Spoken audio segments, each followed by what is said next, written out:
drifting against wind and current, its cliffs never touched by circling gulls. Consul Marcus Vetus dismisses it as superstition until 3 merchant convoys disappear in a single season. He dispatches the Classis Exploratoria, a small elite scouting squadron of Marines, under young Captain Quintus Aurelius, to chart the phenomenon and report back. Alongside Quintus sails Servius, a grizzled centurion who has survived 3 campaigns, and Iris, a Carthaginian navigator-slave whose sharp eyes and knowledge of old sailors' myths make her indispensable and distrusted. As the fleet pushes into a strange, windless fog bank, they sight the island. Lush, jagged, silent. No birds, no waves breaking on its shore. And it is moving, sliding almost imperceptibly against the current. Quintus's flagship rams what should be open water at the island's edge, and the hull shatters against something solid and metallic. The illusion cracks like glass. Patches of cliff and forest flicker and dissolve, revealing biomechanical plating, pulsing green conduits, and towering docking spines. It isn't an island. It is a colossal, cloaked Yautja vessel, submerged just beneath the waterline, like a predator lying in ambush.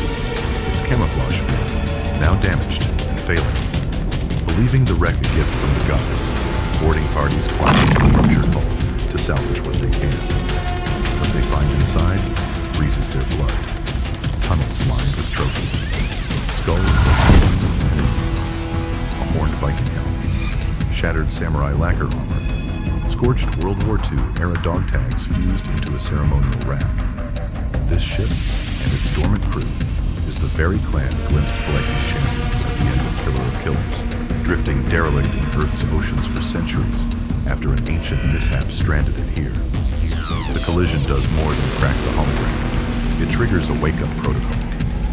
Stasis pods hiss open. An elder-blooded crawl, and 2 younger Yautja mid-trial, including an unblooded runt named Vashtar, rise to find their sanctuary compromised and, worse, discovered by unworthy prey.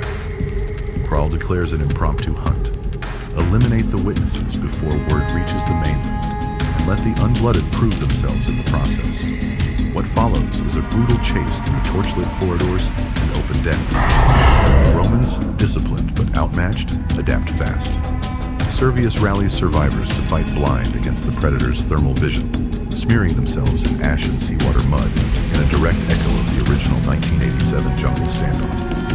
Heat masking is the great equalizer. Iris, reading the ship's bioluminescent patterns like tide charts, realizes the vessel's camouflage core is failing rhythmically, like a wounded heart trying to beat. The emotional spine of the film is Vashtar's arc, a mirror of Deck's journey in Badlands. Watching the Romans protect each other, carrying wounded comrades instead of abandoning them, as Yautja code demands of weakness, Vashtar begins to question the trial's cruelty.